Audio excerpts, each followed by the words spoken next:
Hola amigos, tengan muy buenas tardes, muy buenos días o muy buenas noches, ¿no? Depende del horario que se encuentren. Mi nombre es Ariel Sangüesa López, soy geólogo y les voy a explicar sobre las rocas ígneas. Como sabemos, las rocas ígneas son rocas ígneas o cristalinas o vítreas, ¿no? Generalmente se originan a partir del enfriamiento o solifluxión del magma, proceso que generalmente son de dos formas, ¿no? Ya sea debajo de la superficie terrestre o luego de una erupción volcánica, ¿no? En cualquiera de esas dos situaciones, el resultado final originará una roca ígnea.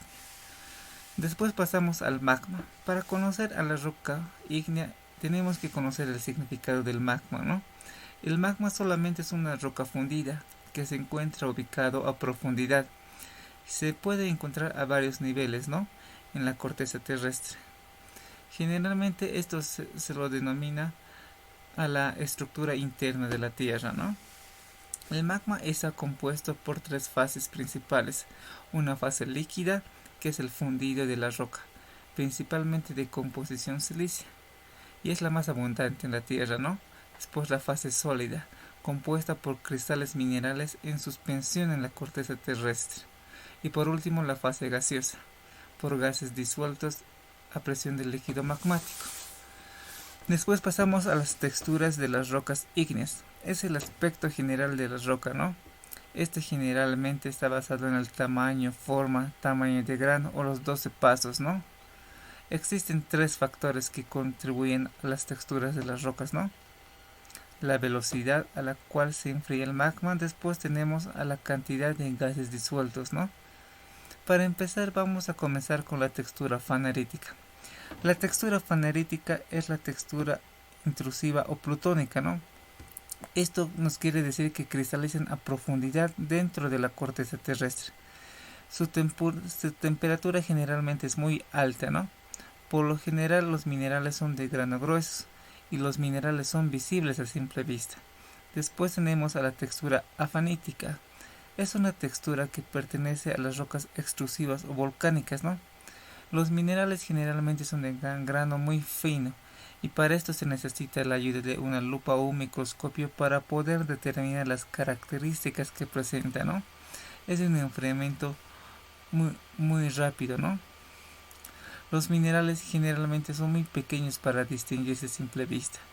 En general, estas dos texturas son las que agrupan a la clasificación general de las rocas ígneas, ¿no?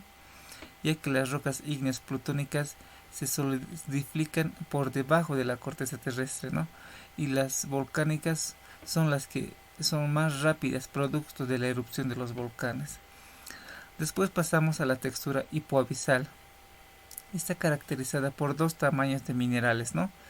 Los cristales más grandes se los denominan fenocristales y los más pequeños se los denominan matriz. Esta textura generalmente se origina cuando grandes masas cristalizan a profundidad, ¿no? Su solidifluxión es muy lenta. Los minerales cristalizan a una velocidad diferente. Esto generalmente se debe a una asimilación magmática, ¿no? Como sabemos, la asimilación magmática opera en un ambiente próximo, ¿no? Como les decía, los minerales cristalizan a una velocidad diferente, ¿no? Algunos alcanzan un desarrollo mayor, mientras que otros no. O también si ya existe una parte del magma con cristales y esta es expelida, la presión fundida cristaliza muy rápidamente, ¿no? Esto generalmente, como les dije, se debe a una asimilación magmática. ¿Cuál es el caso que se puede observar en la imagen, no? Después tenemos a la textura vidrio. Como sabemos, el vidrio es la fase que no tiene elementos simétricos, ¿no? No existe ordenamientos de cationes ni aniones, es decir, es amorfa y los aniones cristalizan de forma desordenada, ¿no? Tomando la apariencia de un vidrio. Después pasamos a la textura pegmatítica. Son rocas ígneas de granos especialmente gruesos, ¿no? O increíblemente gruesos, como se puede observar en la imagen, compuesta por cristales de más de 1 centímetro de diámetro, ¿no? Generalmente se forman venas. Esto generalmente se da en la última etapa de cristalización. En la formación de esta textura se actúa en forma directa a los fluidos. y produce que se formen estos los cristales excesivamente grandes, ¿no? Después tenemos a la textura piroclástica y se forma por la consolidación de las rocas, ¿no? Generalmente puede ser basalto, toba, ceniza, lapille, ¿no? O esto generalmente se da por grandes bloques angulares, perdón. Después tenemos a las bases generales de la clasificación de las rocas ígneas. Generalmente son en la composición química, ¿no? Tamaño de grano, contenido de cuarzo o el índice de color, ¿no?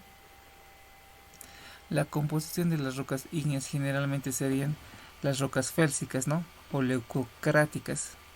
Son las rocas ígneas más abundantes en la corteza terrestre. Su componente principal generalmente es el cuarzo. Y generalmente presenta un 70%, ¿no? Después presenta feldespato. Después un 10% de minerales oscuros, ¿no? Después tenemos a las rocas intermedias, que presentan minerales ferromagnesianos, ¿no? Como los anfíboles, biotitas, ¿no? Contiene al menos 25% de silicato. Otro mineral predominante es la plagioclasa. Después pasamos a la roca máfica. Presentan cantidad sustancial de minerales oscuros, ¿no? Como nos dice mafélsico, minerales oscuros mayores hasta el 70%. Son los componentes principales del suelo oceánico, ¿no? Y por último tenemos a las rocas ultramáficas. Son aquellas que se encuentran compuestas principalmente por olivino y piroxeno, como se puede observar en la imagen. Bueno, eso sería todo. Muchas gracias por su atención y espero que se suscriban a mi canal, ¿no? Para que pueda seguir editando videos y para que pueda seguir explicando un poco más sobre la geología. Eso sería todo. Muchas gracias.